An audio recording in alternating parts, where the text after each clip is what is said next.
bienvenido al canal de Materiales de Construcción.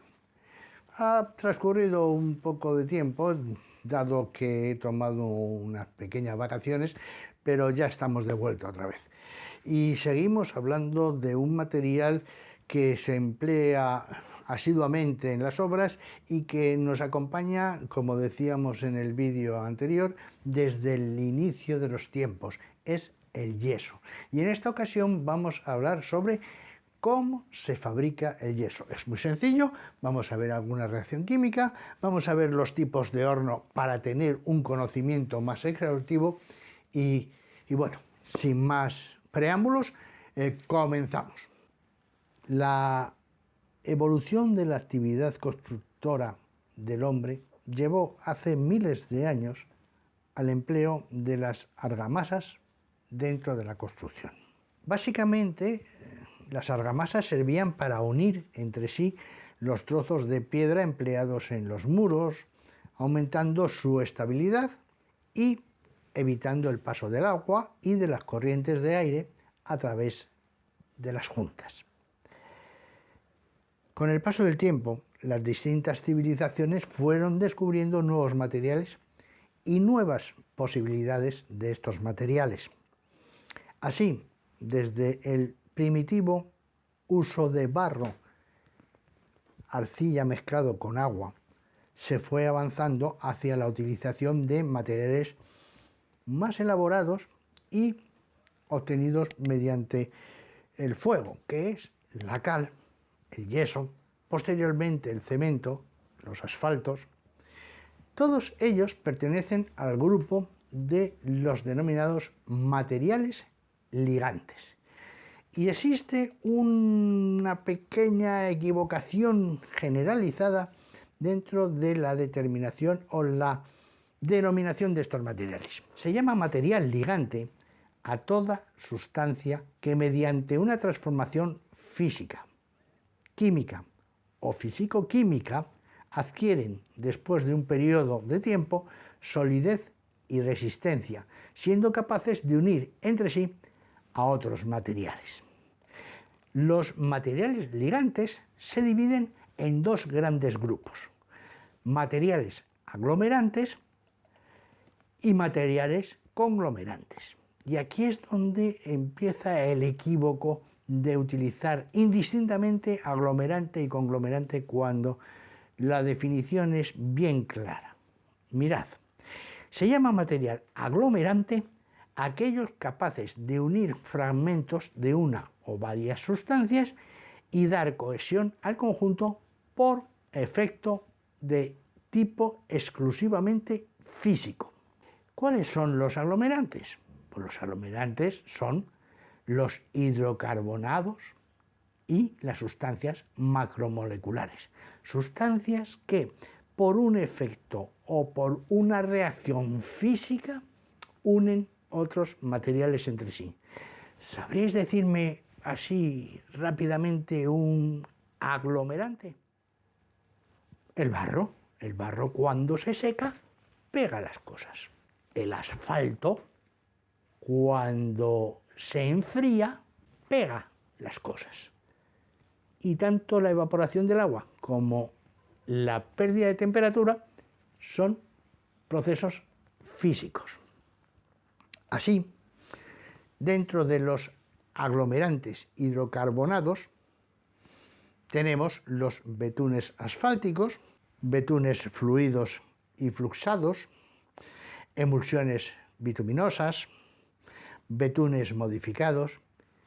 Fundamentalmente los vemos en todas las carreteras, en todas las calles, utilizado como la vía de rodadura de los vehículos.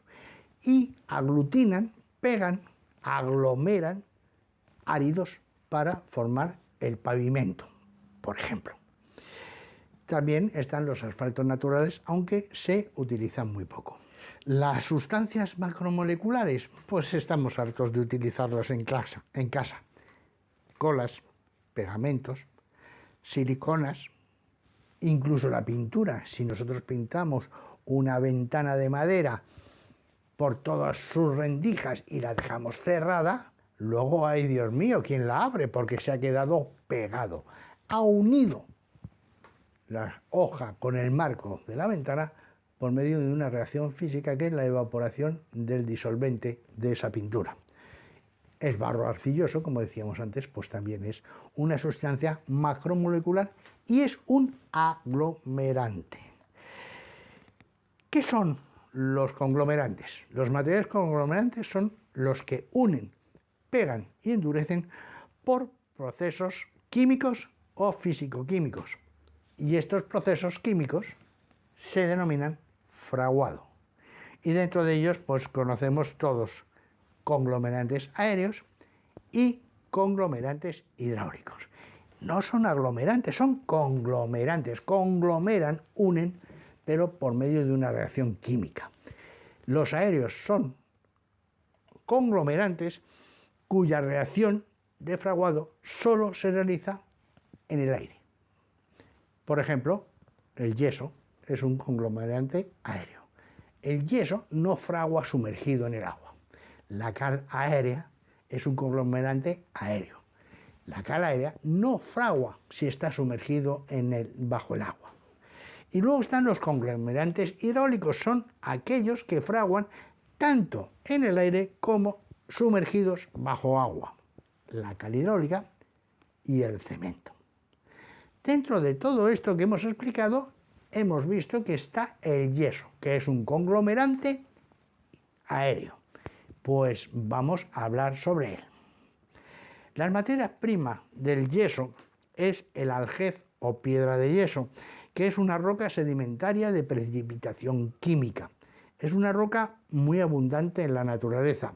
Suele tener colores claros y cuando está en estado puro es totalmente transparente o es totalmente blanca. El algez está constituido fundamentalmente por sulfato de calcio con 2 moléculas de agua, denominado yeso dihidrato o sencillamente dihidrato cuando estamos hablando de la química del yeso de construcción.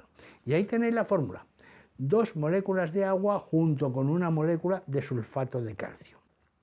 De estas 2 moléculas de agua, una molécula y media está débilmente unida a la molécula de sulfato de calcio. ¿Qué quiere decir? Que con poca energía calorífica, esta molécula y media se evapora, se forma vapor y desaparece. La otra media molécula que queda está fuertemente unida a la molécula de sulfato de calcio. Luego, para eliminar esa media molécula restante, hace falta mucha más energía. El algez se presenta en la naturaleza en muchas formas, como es laminar, fibroso, amorfo, sacaroideo, dando lugar a distintas variedades de esta preciosa piedra. La selenita es la variedad transparente incolora, que también se conoce como yeso espejuelo. Esta variedad se ha hecho tremendamente famosa gracias al descubrimiento de una geoda, que es la geoda de Pulpí, que se descubrió en diciembre de 1999 por el Grupo Mineralógico de Madrid. Está en la provincia de Almería, aquí en España, en la zona de Andalucía. La geoda está a 60 metros de profundidad y es un hueco dentro de una caverna que tiene 8 metros de largo, 1,80 de alto y 1,70 de ancho. Está formado por cristales de selenita de 2 metros de longitud. La más famosa, evidentemente, es la mina de Naica.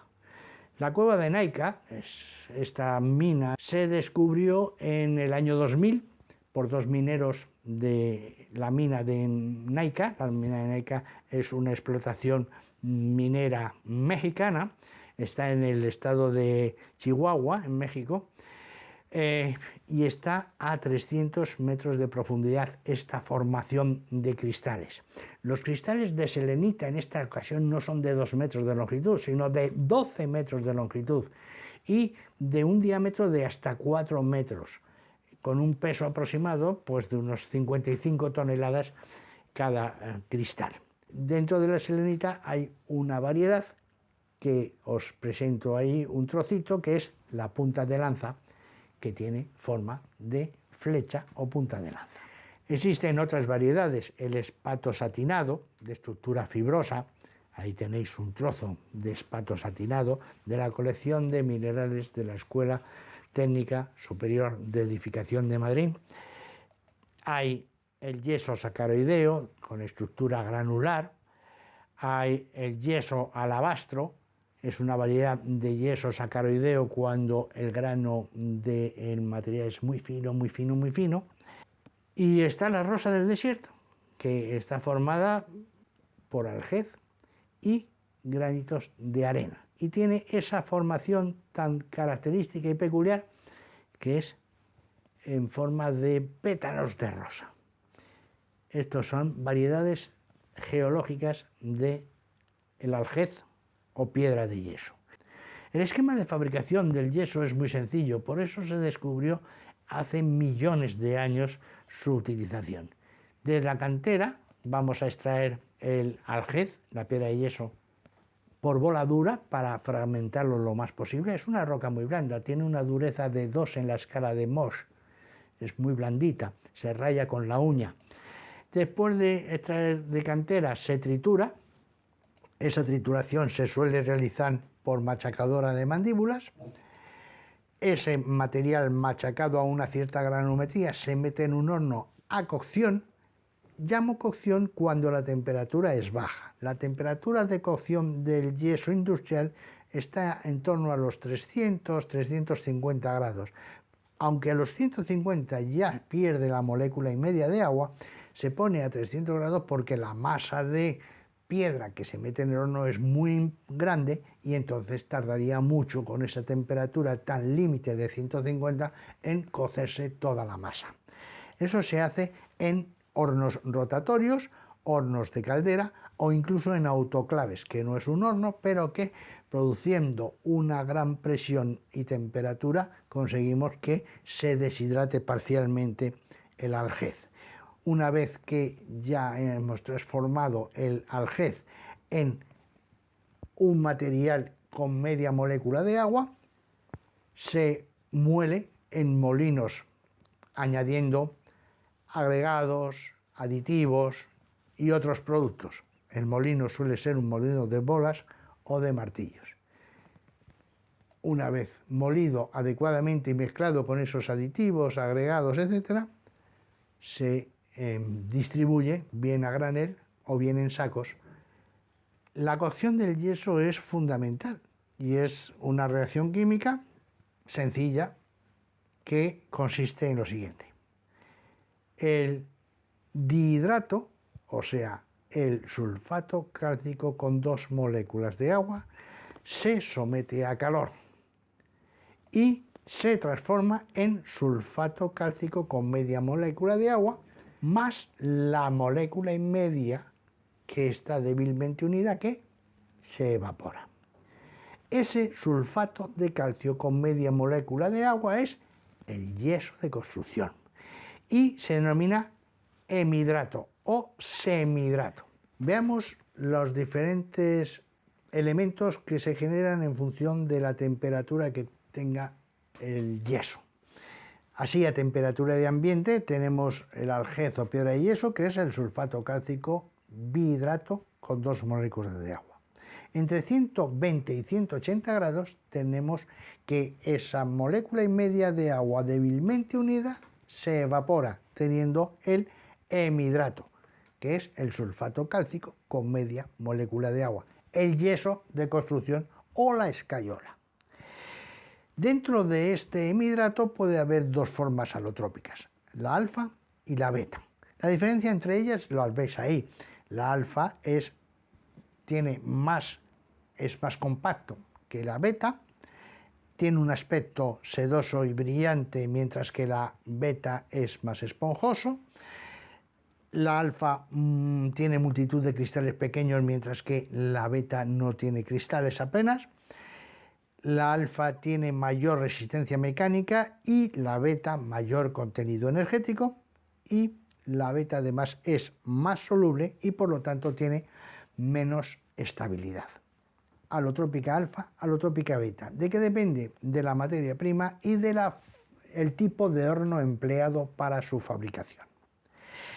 A los 180, entre 180 y 300 grados aparece la anhidrita soluble, quiere decir, esa media molécula de agua que estaba fuertemente unida, podemos separarla.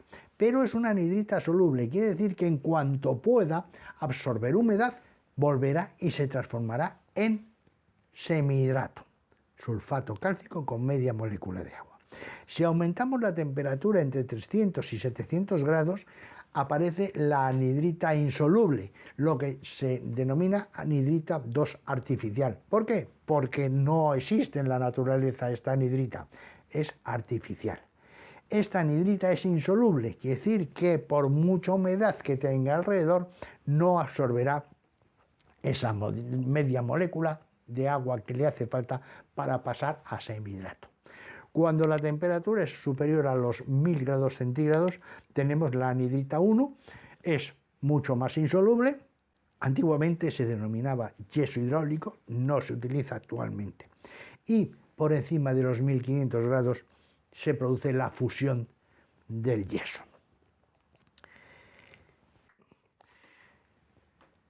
La cocción del yeso se puede realizar en diferentes tipos de horno. Podemos hacer una clasificación de hornos intermitentes, aquellos que para descargar o cargar el material, cargamos el mineral y descargamos el resultado, que es el yeso o la escayola, hay que parar el horno, hay que enfriarlo, no se puede acceder porque nos quemaríamos. Y los hornos continuos, aquellos que para la carga y la descarga no hace falta parar el horno porque hay un proceso en el que es continua la producción del material.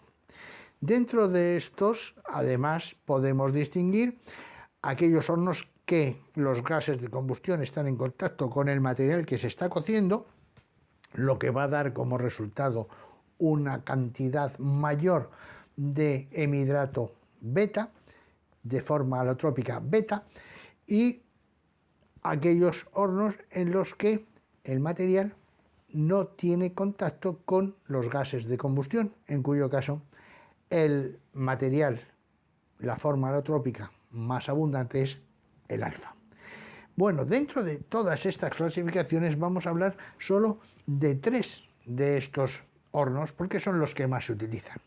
Por supuesto hay horno rudimentario, horno de cuba, horno de colmena, etc. Bueno, pero hoy por hoy la industria yesera en España, los que más se usan son los hornos rotatorios. Y dentro de los hornos rotatorios vemos que pueden ser hornos que el material está en contacto con los gases de combustión. Y es este horno. Es un horno rotatorio circular, con una pequeña inclinación de unos 3, 4, 5 grados, que gira sobre su eje, que está interior y exteriormente protegido de material refractario y cuyo hogar manda el calor por el interior del propio tubo, del propio horno. De tal manera que mientras que el material a cocer va bajando gracias a este álave de material refractario que va haciéndole que avance, los gases de combustión calientes y secos van en contracorriente llevándose toda la humedad. Son los gases de combustión los que hacen que el algez que aparece aquí termine siendo semihidrato, o sea, yeso de construcción o escayola, cuando se descarga. También podemos hablar del horno de caldera, que es un horno en que los gases no están en contacto con los materiales a cocer. Es un horno vertical, es una caldera hermética en cuanto a que no tiene contacto con los gases. Dentro de ella hay un serpentín de material metálico por donde van los gases de combustión, es una chimenea en forma de serpentín que se va poniendo al rojo vivo. En la parte inferior y separando la caldera del hogar, pues hay una chapa metálica para que transmita bien el calor, y también un sistema de aletas que van girando y van removiendo la masa, que me recuerda siempre a mí mucho a esas aletas que se meten dentro de los depósitos de granizado de naranja y de limón en las cafeterías. Van removiendo la masa y va haciendo que toda la piedra en algún momento tenga contacto con esos serpentines de alta temperatura.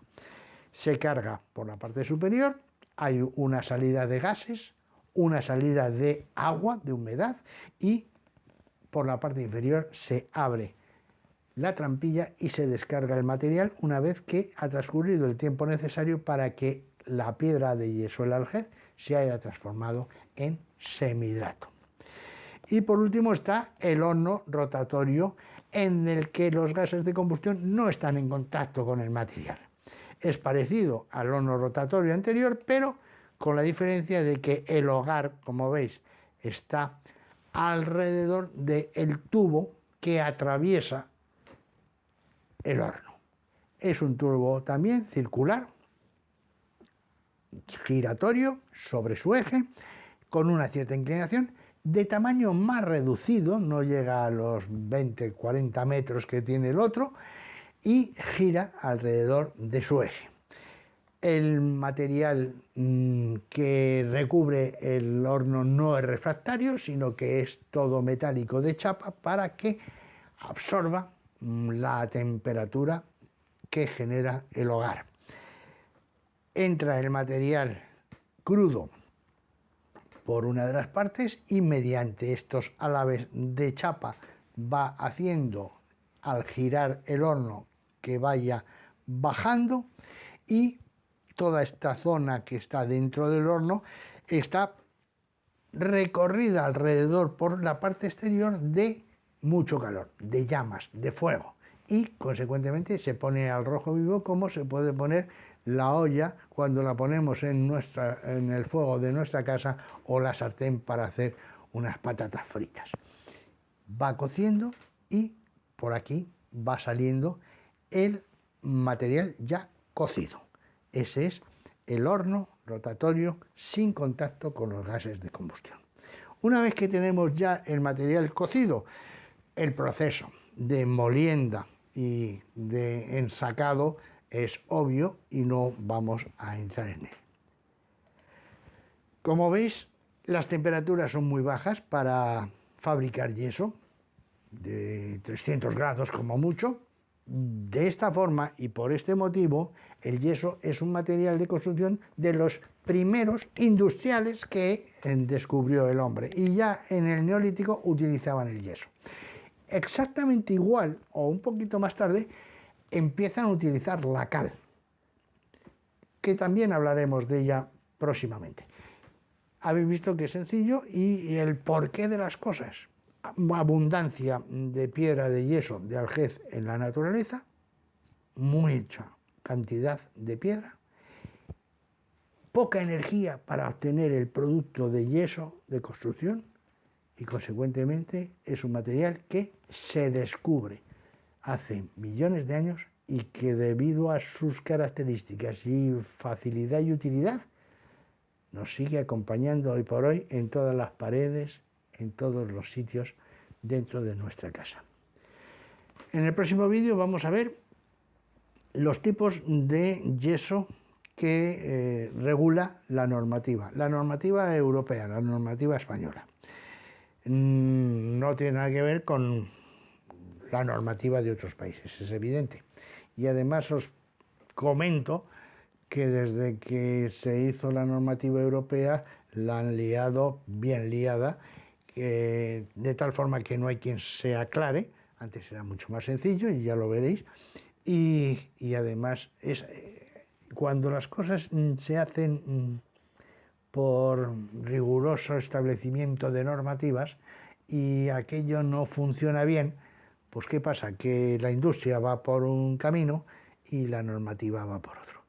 Y ya veréis que seguimos utilizando la nomenclatura, la denominación, etcétera, de la antigua normativa, la normativa española, y no se utiliza prácticamente para nada la normativa europea. Eso sí, vosotros, como ingenieros, debéis conocer todo y la normativa es una de las partes que hay que conocer. Por eso, en el próximo vídeo veremos todo ese mare magnum que han organizado con los tipos de yeso que se comercializan. No faltéis, que paso lista.